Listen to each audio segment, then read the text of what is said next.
تو پنجاب کی Unionist party, اس میں سر فضل حسین تھے، سر شفیع تھے، جو بانی پاکستان محمد علی جناح کو لاہور میں داخل نہیں ہونے دیتے تھے، اور جناب محمد علی جناح جو ہیں وہ دفتر حرار میں تشریف لائے کہ میرا جلسہ کروا دیں۔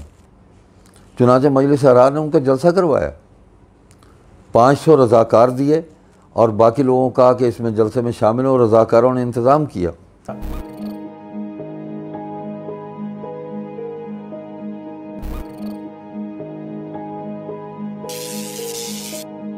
انیس سو انیس میں غالباً اپریل ہے، جلیاں والا باغ امرتسر میں ایک حادثہ پیش آیا کہ جس میں ہندوستان کی تمام اقوام انگریز کے خلاف جمع تھی۔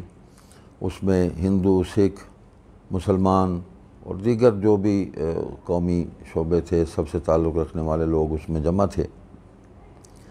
وہاں پر جنرل ڈائر نے گولی چلائی اور تینوں قوموں کے لوگ جو ہیں اس میں جاں بحق ہوئے۔ مسلمانوں کی جو لاشیں تھیں وہ مسجد خیر الدین میں لائی گئی اور امیر شریعت عطاء اللہ شاہ بخاری رحمۃ اللہ علیہ نے ان کو غسل دیا اور کفن دیا، پھر ان کے جنازے لے کر نکلے۔ تو یہ ایک پہلا جو ان کے دل پر اثر ہوا کہ مجھے کسی اجتماعی زندگی کے اندر اپنا کوئی کردار ادا کرنا چاہیے۔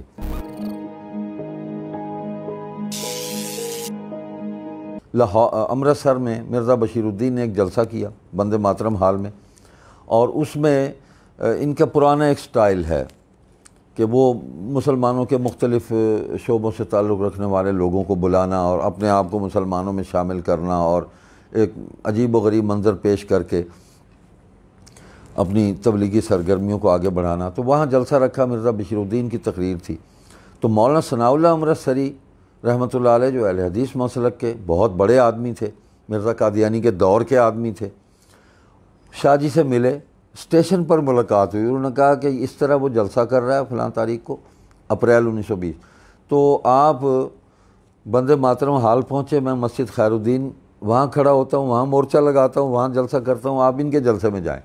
تو شاہ جی گئے، اس نے حدیث غلط پڑھی، لو کان موسیٰ حیا لما وسع الاتباع، یہ حدیث پڑھی کہ نبی علیہ السلام نے فرمایا کہ اگر آج موسیٰ علیہ السلام بھی حیات ہوتے تو میری اتباع کے سوا کوئی چارہ نہ ہوتا۔ اس نے عیسیٰ بھی ساتھ شامل کیا علیہ السلام کا نام، لو کان موسیٰ و عیسیٰ، یعنی وہ حضرت عیسیٰ علیہ السلام کا انتقال، ان کی موت، اس کو ثابت کر کے اور مرزا قادیانی کو مسیح مسیح بنا کے جو ان کا ایک فرضی عقیدہ ہے جو ڈیزائن کیا انہوں نے، اس کو ثابت کرنا چاہتے۔ شاہ جی کھڑے ہو گئے کہ حدیث غلط پڑھی، حدیث ٹھیک پڑھو ورنہ آگے نہیں چلنے دوں گا۔ اکیلے تھے، تو فرماتے کہ میں نے اپنے ارد گرد دیکھا جو قادیانی نوجوان تھے، تو میں نے کہا یہ 20-25 جو ہیں ان سے تو میں نمٹ لوں گا اکیلا ہی انشاءاللہ، اگر مجھ پہ یہ حملہ آور ہوتے ہیں تو باقی اس کو چلنے نہیں دوں گا۔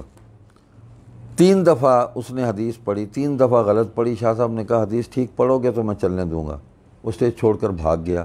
اس حال کے اندر مسلمان سامعین بھی موجود تھے، شاہ جی کو کندھوں پہ اٹھا لیا، باہر نکلے، تقریر کی۔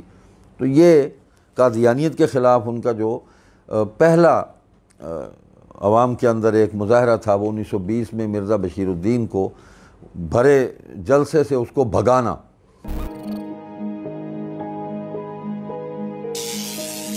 1929 میں 29 دسمبر 1929 کو لاہور میں کانگریس کا اجلاس ہوا دریائے راوی کے کنارے، اور اس وقت آزادی کے حوالے سے مختلف چل رہی تھی، اسائنمنٹس چل رہی تھی اور مختلف منصوبہ بندیاں چل رہی تھیں۔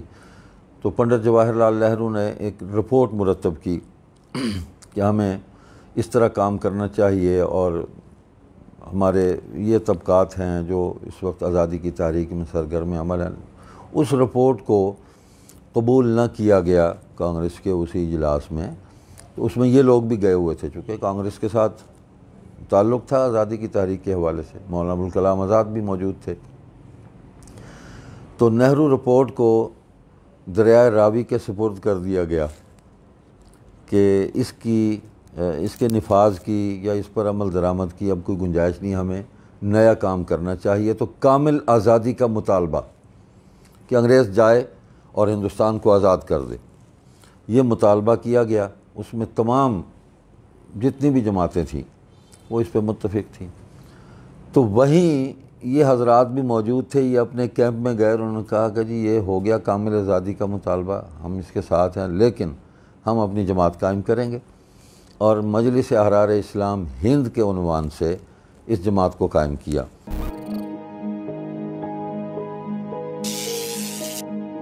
تو جو بنیادی مقاصد طے کیے گئے اس میں سب سے پہلی بات تو ہندوستان کی آزادی تھی کہ انگریز یہاں سے بغیر کسی شرط کے یہاں سے چلا جائے، بس ہمیں اپنے فیصلے خود کرنے ہیں، ہم مل بیٹھ